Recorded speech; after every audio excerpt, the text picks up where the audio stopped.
Hello students, good morning.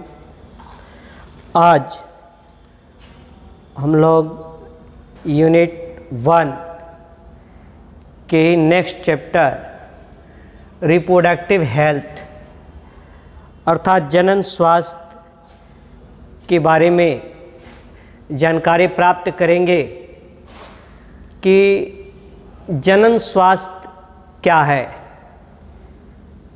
तो जनन स्वास्थ्य से साधारण रूप से ये तात्पर्य माना जाता है कि जनन अंगों का स्वस्थ रूप से सामान्य रूप से कार्य करना ही जनन स्वास्थ्य कहलाता है। लेकिन यह शब्द जो है व्यापक नहीं है, जिसमें कि जनन स्वास्थ्य को केवल जनन अंगों का स्वस्थ रूप से सामान्य कार्य करना ही जनन स्वास्थ्य कहलाता है। ये व्यापक नहीं है, इसमें जो है भावनात्मक व सामाजिक पहलू भी जुड़े हुए हैं। जनन स्वास्थ्य अर्थात रिप्रोडक्टिव हेल्थ से सामाजिक भावनात्मक पहलू भी जुड़े हुए हैं, तब जाकर जो है जनन स्वास्थ्य का सटीक परिभाषा हो सकता है। अर्थात कह सकते हैं कि WHO वर्ल्ड हेल्थ ऑर्गेनाइजेशन के अनुसार जनन स्वास्थ्य का तात्पर्य है कि समस्त स्वस्थ पहलुओं जिसमें शारीरिक, भावनात्मक, व्यवहारिक, सामाजिक ये सब सम्मिलित हैं, इनका योग है, वही क्या है? जनन स्वास्थ्य है। अर्थात समझने के लिए जो हमने पिछले कक्षाओं में जनन स्वास्थ्य की परिभाषा पढ़े हैं कि जनन अंगों का स्वस्थ रूप से कार्य करना ही जनन स्वास्थ्य कहलाता है। उसमें हम जो है ये शब्द जोड़ देंगे कि शारीरिक, सामाजिक, व्यवहारिक ये सभी पहलू जो है इस जनन स्वास्थ्य से जुड़ा है। अर्थात WHO के अनुसार हम कह सकते हैं कि reproductive health means a total well-being in all aspects of reproduction। अर्थात रिप्रोडक्टिव हेल्थ मीन्स रिप्रोडक्टिव जनन स्वास्थ्य का अर्थ है a total well-being in all aspects of reproduction, that is physical, emotional, behavioral और social। अर्थात इस जनन स्वास्थ्य के अंतर्गत वे सभी पहलू सम्मिलित हैं जो जनन अंगों का स्वस्थ रूप से सामान्य कार्य करने के साथ साथ वो फिजिकल, शारीरिक, भावनात्मक, इमोशनल, व्यवहारिक और सामाजिक पहलू भी इनमें सम्मिलित है। ये सब ठीक रहा तो इसे ही हम कहते हैं क्या? जनन स्वास्थ्य। कोई समाज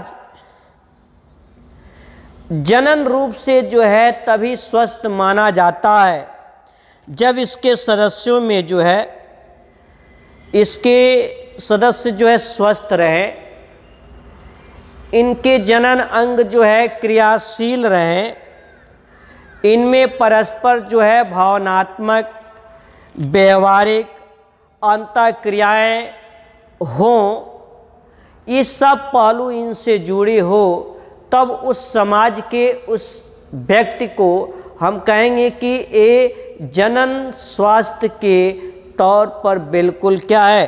ठीक है। अर्थात जनन स्वास्थ्य सामान्य स्वास्थ्य के विशेष भाग के अतिरिक्त जो है मानव विकास का बुद्धि केंद्र भी है। यह बाल्यावस्था में जो है स्वास्थ्य, किशोरा और वयस्क अवस्था में जो है विशिष्टता, प्रजनन आयु के बाद जो है स्त्री और पुरुषों की स्वस्थ दशा को इंगित करता है, इशारा करता है। अर्थात जनन स्वास्थ्य जो है किसी समाज का जनन स्वास्थ्य कैसा है, इस बात पर निर्भर करता है कि उसके जनन अंगों के साथ साथ शारीरिक रूप से, भावनात्मक रूप से, व्यवहारिक रूप से, सामाजिक रूप से, हर रूप से जो है वो समाज जो है ठीक है, एक दूसरे से भावनात्मक रिश्ता कायम है, व्यवहार एक दूसरे से ठीक है, शरीर स्वस्थ है, इनके साथ साथ जो है जनन अंग भी सुचारू रूप से, स्वस्थ रूप से कार्य कर रहे हैं, तो उसे हम क्या कहते हैं, जनन स्वास्थ्य कहते हैं। और जिस समाज का जनन स्वास्थ्य ठीक रहता है वह जो है अगली पीढ़ी के स्वास्थ्य को भी प्रभावित करता है। जैसे हम लोग कहते हैं ना कि स्वस्थ शरीर में स्वस्थ मस्तिष्क का निवास होता है, वैसे जो है जिस समाज का जनन स्वास्थ्य ठीक है, अर्थात शारीरिक रूप से भी वो ठीक है, व्यवहारिक रूप से भी ठीक है, भावनात्मक रूप से भी ठीक है, सुचारू रूप से जो है वो प्रजनन क्रिया कर सकता है, तो उसकी अगली पीढ़ी भी जो है स्वस्थ होगी, शारीरिक रूप से भी स्वस्थ होगी, उसमें भावनात्मक रिश्ते भी होंगे, उनका व्यवहार भी ठीक होगा, अर्थात अगली पीढ़ी भी जो है स्वस्थ ही होगा। परंतु यदि स्त्रियों में जनन वर्षों की अवधि में इसका विशेष महत्व भी है, अर्थात जनन स्वास्थ्य का संबंध सभी से है, पुरुष से भी है, लेकिन पुरुष से भी अधिक स्त्रियों में इसका विशेष महत्व होता है। ठीक है, तो ये जनन स्वास्थ्य है कि रिप्रोडक्टिव हेल्थ क्या है, तो हम कहेंगे according to WHO world health organisation, reproductive health means a total well being in all aspects of reproduction. अर्थात रिप्रोडक्शन में ये सभी सम्मिलित हैं, क्या, तो फिजिकल, इमोशनल, बिहेवियरल और सोशल, अर्थात शारीरिक, भावनात्मक, व्यवहारिक और सामाजिक, ये सभी पहलू जो है रिप्रोडक्टिव हेल्थ में सम्मिलित हैं। तो इस प्रकार से हम कह सकते हैं कि जनन स्वास्थ्य का तात्पर्य, जनन के समस्त स्वस्थ पहलुओं, जिसमें शारीरिक, भावनात्मक, व्यवहारिक और सामाजिक भी सम्मिलित है, इनका क्या है, योग है, इन सभी का योग ही क्या है, जनन स्वास्थ्य है। ठीक है, आगे इसी में है रिप्रोडक्टिव हेल्थ में ही प्रॉब्लम्स एंड स्ट्रेटेगाइज, अर्थात जनन स्वास्थ्य समस्याएं और कार्य नीतियाँ, कि कोई भी जब हम कार्य करते हैं, पीछे कक्षा 6 से ही या और पिछले क्लासों से ही पढ़ते हुए आ रहे हैं कि पहले जो है समस्या उत्पन्न होती है, फिर उस समस्या का हम समाधान करते हैं। तो भारत जो है ये विश्व का पहला देश है जिसमें राष्ट्रीय स्तर पर सन 1951 में परिवार नियोजन के नाम से जनन स्वास्थ्य को लक्ष्य बनाकर कार्य योजना और कार्यक्रमों को जो है आरंभ किया गया। ऐसा जो है विश्व का ये पहला देश है भारत कि 1951 में, सन 1951 में जो है राष्ट्रीय स्तर पर फैमिली प्लानिंग, परिवार नियोजन के नाम पर जनन स्वास्थ्य को लक्ष्य बनाकर और कार्य योजनाओं, कार्यक्रमों को आरंभ किया गया। जनन स्वास्थ्य को लेकर किसमें, फैमिली प्लानिंग, परिवार नियोजन को लक्ष्य बनाकर। अभी जो है एक दिन पूर्व ही आपके यूपी सरकार ने जो है जनसंख्या नीति लागू की है, जिस नीति के चलते जो है एक व्यक्ति जो है 2 संतान उत्पन्न कर सकता है, अर्थात पैदा कर सकता है, जिससे कि जनसंख्या पर काबू पाया जा सके। क्योंकि विकास का यह भी एक आधार है कि जहाँ कम जनसंख्या है वहाँ विकास अधिक है, क्योंकि उसे मूलभूत आवश्यकताओं की पूर्ति होती है। और फैमिली प्लानिंग, परिवार नियोजन में ही आता है क्या? सीमित परिवार। सीमित परिवार अर्थात ऐसा छोटा से छोटा परिवार जिसकी मूलभूत आवश्यकताओं की पूर्ति समय से हो सकती है, तो ऐसे परिवार को हम सीमित परिवार कहते हैं। और इस सीमित परिवार को जो है अपनाने के लिए फैमिली प्लानिंग, परिवार नियोजन विधि को अपनाना पड़ता है। और ये भी क्या है? ये भी जो है जनन स्वास्थ्य, रिप्रोडक्टिव हेल्थ से ही संबंधित है। इसके पश्चात जो है भारतवर्ष में जनन स्वास्थ्य हेतु जो है एक कार्यक्रम की व्यापक शुरुआत सन 1997 में शुरू हुई। 1997 में जो है एक भारतवर्ष में जो है व्यापक कार्यक्रम की शुरुआत हुई और उस कार्यक्रम का नाम रखा गया जनन एवं शिशु स्वास्थ्य सेवा कार्यक्रम। जनन एवं शिशु स्वास्थ्य सेवा क्रम के नाम से जाना जाता है, जिसकी शुरुआत भारतवर्ष में जो है 1997 में जो है की गई। और यह कार्यक्रम जो है मानव में प्रजनन स्वास्थ्य, शिशु की देखभाल, जनन नियंत्रण को सुविधा व प्रोत्साहन प्रदान करता है। इस कार्यक्रम के दौरान, किस कार्यक्रम भाई? अर्थात जनन एवं शिशु स्वास्थ्य सेवा कार्यक्रम के दौरान जो है इसमें शिशु की कैसे देखभाल की जा सकती है,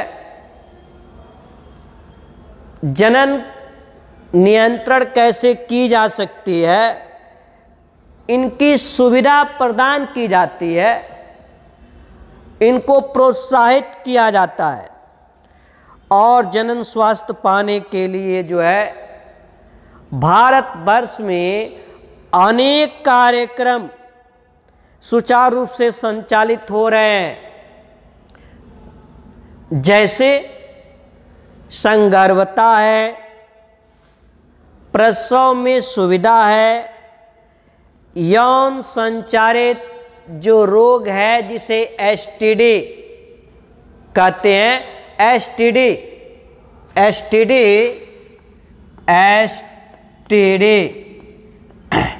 सेक्सुअल ट्रांसमिटेड डिजीजेज, अर्थात ऐसे रोग जो सेक्स के कारण जो है फैलते हैं, जिन्हें यौन संचारित रोग कहते हैं।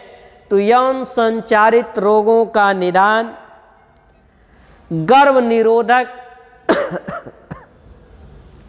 का उपयोग, बांझपन आदि समस्याओं हेतु जो है चिकित्सा सहायता जो है सरकार के द्वारा दी जा रही है। किस कार्यक्रम के अनुसार भाई?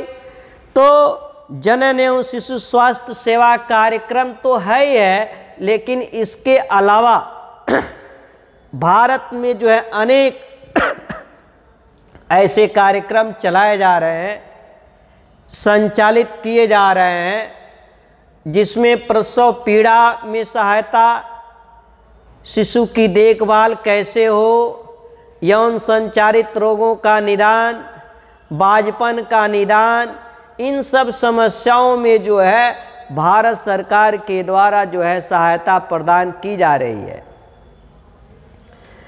मादा भ्रूण हत्या को रोकने के लिए एमनियोसेंटेसिस जांच पर भी वैधानिक प्राविधान, वैधानिक प्रतिबंध लगाए जा रहे हैं। मादा भ्रूण हत्या को रोकने के लिए एमनियोसेंटेसिस जांच पर जो है वैधानिक प्रतिबंध लगाए जा रहे हैं। गर्भ निरोध की उत्तम तकनीक का विकास किया गया है। इस कार्यक्रम के प्रति जो है सरकार लोगों को लुभाने के लिए अर्थात फैमिली प्लानिंग की ओर लोगों को अग्रसित करने के लिए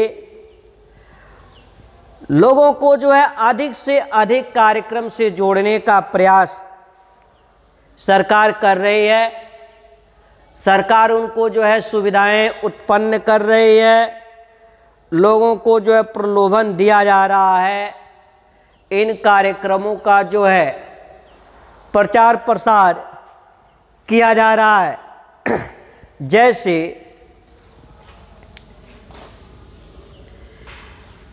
दृश्य और श्रव्य साधनों द्वारा कार्यक्रमों का प्रचार। दृश्य दिखने वाले साधन जैसे टेलीविजन है, दूरदर्शन।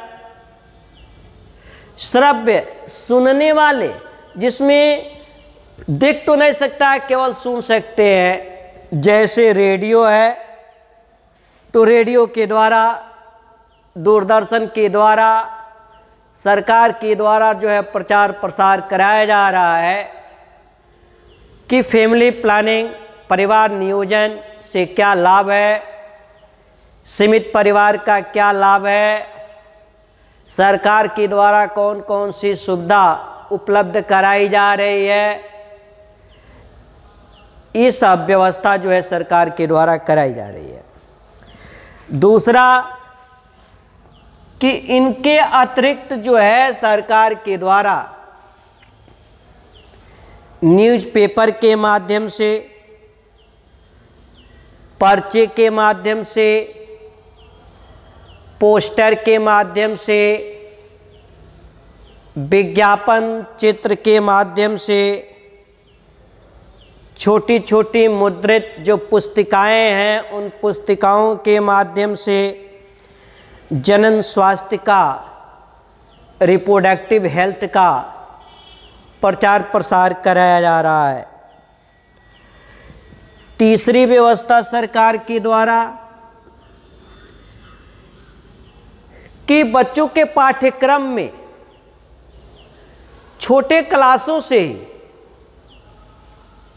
पहले तो क्लास 6 से प्रारंभ था, लेकिन अब तो देखने को मिल रहा है कि 3rd के बुक में भी, कक्षा 3 के बुक में भी जनन स्वास्थ्य या हमारा स्वास्थ्य ऐसे करके जो है बच्चों के पाठ्यक्रम में भी सरकार के द्वारा इसको सम्मिलित किया गया है, ताकि प्रारंभ से ही स्वास्थ्य के बारे में, जनन स्वास्थ्य के बारे में पूर्ण रूप से जो है हमें जानकारी प्राप्त हो सके, हम किसी भ्रम में न रहें।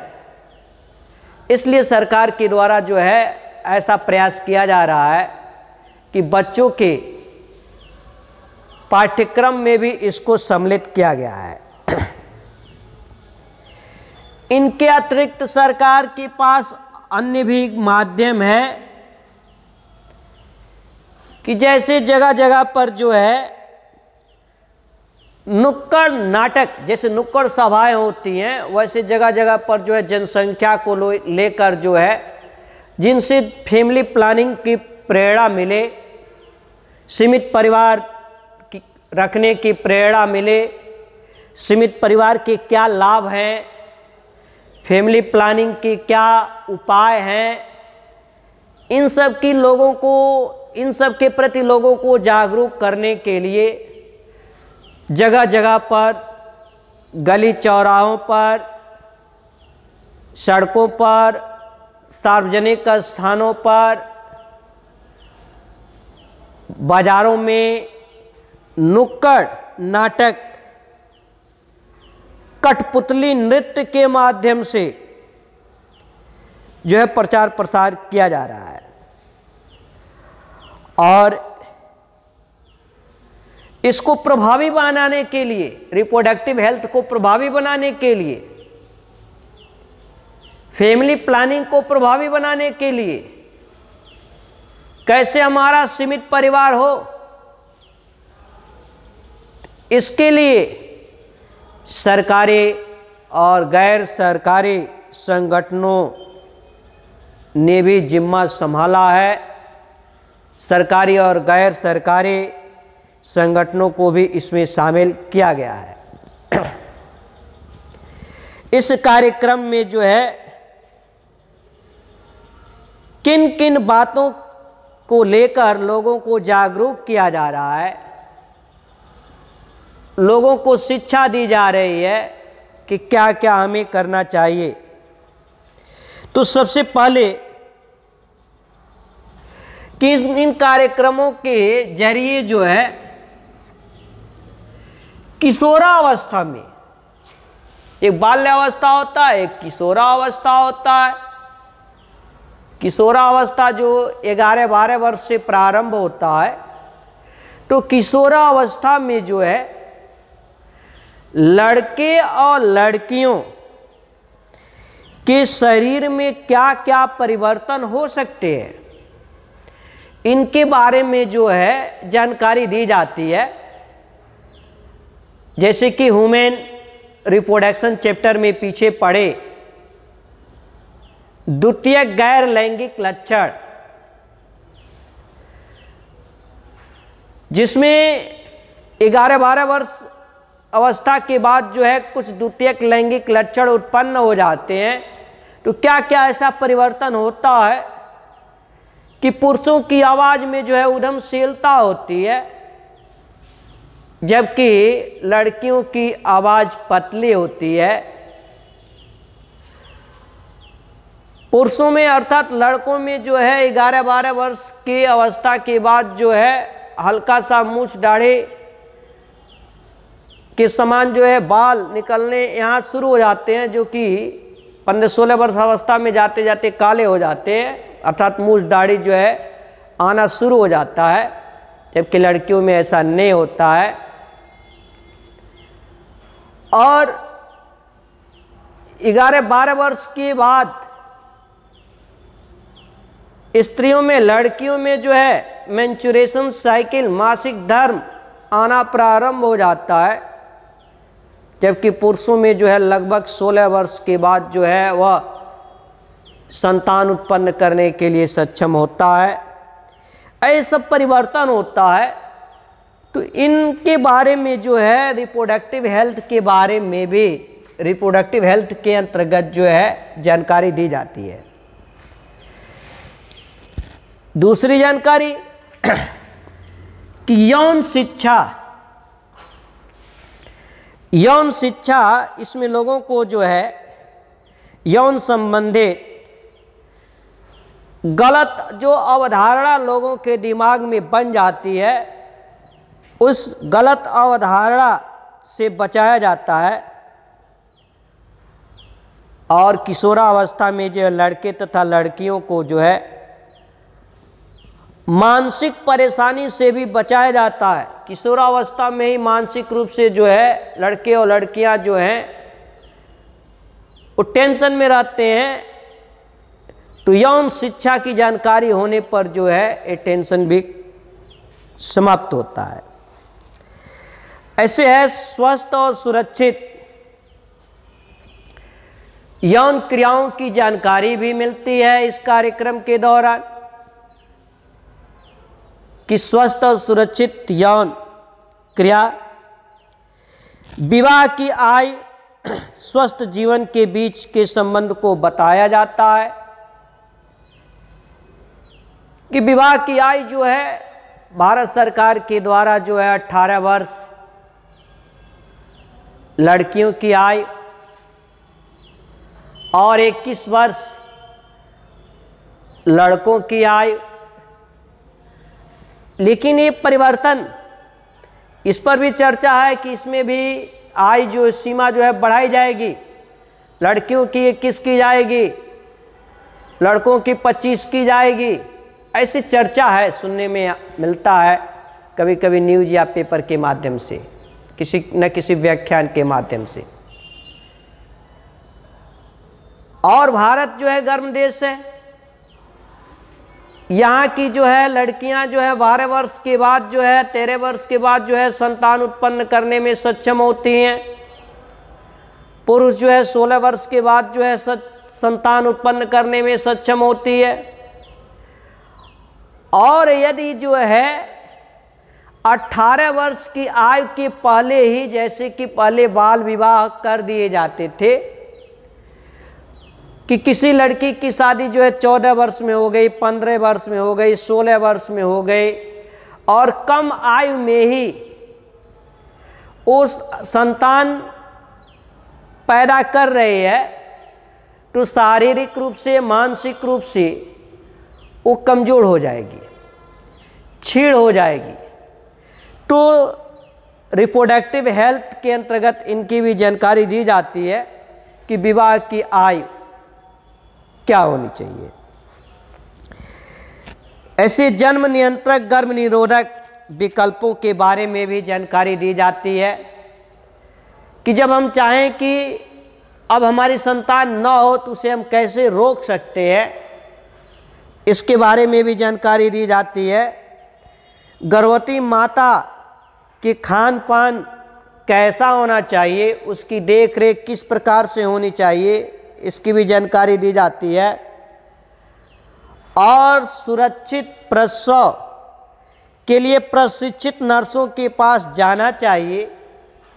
सरकारी अस्पताल में लाने के लिए प्रेरित किया जाता है कि प्रसव पीड़ा के लिए अस्पताल में ही जाए, प्रशिक्षित नर्सों के पास ही जाए, न कि पहले की बात जो है गांव में जो दाई होती है उन्हीं से जो है प्रसव पीड़ा करा लिया जाए। यदि उन्हीं से कराया जाता है तो खतरा भी हो सकता है, इसलिए सरकारी अस्पतालों में जाने के लिए उनको प्रेरित किया जाता है। प्रसव के बाद जो है बच्चा और जच्चा दोनों की, जच्चा बच्चा दोनों की देखभाल कैसे की जाती है, इसकी भी जानकारी इसमें दी जाती है।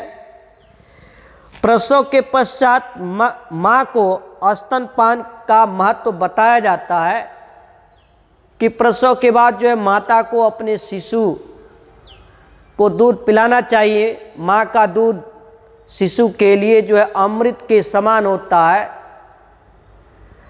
ऐसे जो है लड़का व लड़की का समान महत्व बताकर कन्या भ्रूण हत्या को रोका जाता है।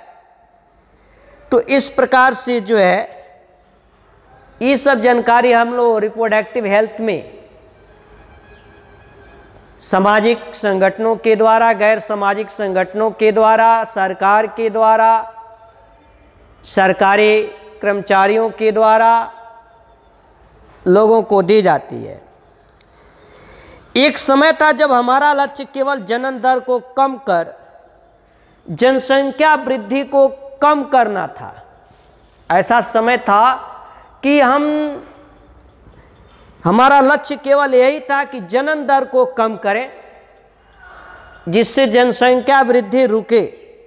लेकिन परंतु अब हम जो है संगर्भता, प्रसव, जच्चा बच्चा की देखभाल, गर्भपात, गर्भ निरोधक, यौन संचारित रोग, मेंस्ट्रुएशन साइकिल, बाजपन आदि जानकारी योग्य व प्रशिक्षित व्यक्तियों द्वारा जो है गांव-गांव में हम पहुंचा रहे हैं। इन सब के बारे में सरकार द्वारा जो है प्रयत्न किया जा रहा है कि इन सभी के बारे में जानकारी अब गांव तक पहुंचाएं। तो ये था जनन स्वास्थ्य में कुछ समस्याएं, उनकी कार्यनीतियाँ। नेक्स्ट वीडियो में हम लोग पढ़ेंगे उल्बवेदन, एमनियोसेंटेसिस क्या है, अर्थात व्हाट इज एमनियोसेंटेसिस। वीडियो देखने के बाद चैनल को सब्सक्राइब अवश्य करें, जिससे कि नए नए वीडियो चैनल में प्रेषित करते ही आपको जो है नोटिफिकेशन मिल जाए।